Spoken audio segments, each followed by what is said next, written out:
नमस्कार, ये आकाशवाणी शिमला है। अब आप प्रभा शर्मा से प्रादेशिक समाचार सुनिए।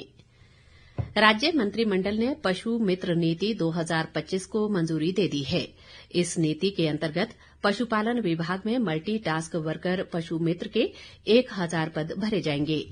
मुख्यमंत्री सुखविंदर सिंह सुक्खू की अध्यक्षता में आज शिमला में हुई मंत्रिमंडल की बैठक में ये निर्णय लिया गया। इस दौरान स्कूलों में पुस्तकालयों का सुचारू संचालन सुनिश्चित करने के लिए शिक्षा विभाग में जूनियर ऑफिस असिस्टेंट पुस्तकालय के 100 पद भरने को मंजूरी दी गई। बैठक में राज्य में क्षरित वन क्षेत्रों में कॉरपोरेट की सामाजिक जिम्मेदारी CSR के तहत निजी उद्यमियों द्वारा वृक्षारोपण के लिए मुख्यमंत्री ग्रीन अडॉप्शन योजना को मंजूरी दी गई। इस दौरान नगर निगम शिमला में घाटी की ओर भवनों के निर्माण को प्रतिबंधित करने के लिए हिमाचल प्रदेश नगर व ग्राम नियोजन नियम 2014 में संशोधन को मंजूरी दी गई।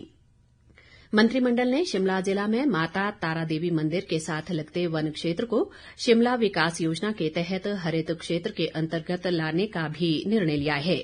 बैठक में राजीव गांधी स्वरोजगार स्टार्टअप योजना 2023 के तहत ई टैक्सियों को किराए पर लेने के लिए व्यापक दिशा निर्देश तैयार करने को भी स्वीकृति दी गई। मुख्यमंत्री सुखविंदर सिंह सुक्खू ने तुर्की से सेब आयात पर प्रतिबंध लगाने की केंद्र सरकार से मांग की है। उन्होंने आज शिमला में पत्रकारों से बातचीत में कहा कि वे इसके लिए प्रधानमंत्री नरेंद्र मोदी को पत्र भी लिखेंगे और 24 मई को दिल्ली में उनसे मुलाकात कर इस विषय को उठाएंगे। मुख्यमंत्री ने कहा कि तुर्की से सेब आयात होने के कारण हिमाचल प्रदेश के बागवानों को सेब का उचित मूल्य नहीं मिल पाता है।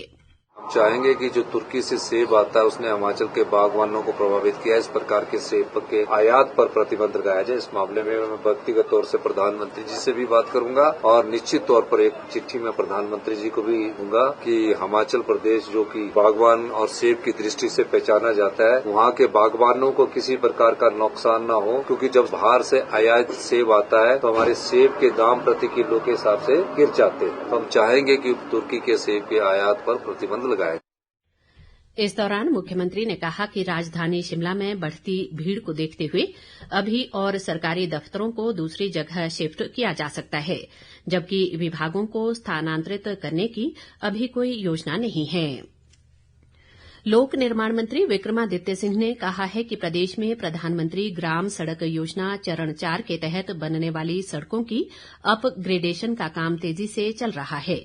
आज शिमला में पत्रकारों से बातचीत में उन्होंने कहा कि डिवीजन स्तर पर सख्त निर्देश दिए गए हैं कि समय अवधि के भीतर काम पूरा किया जाए और बिना वजह काम में देरी पर कार्रवाई की जाएगी।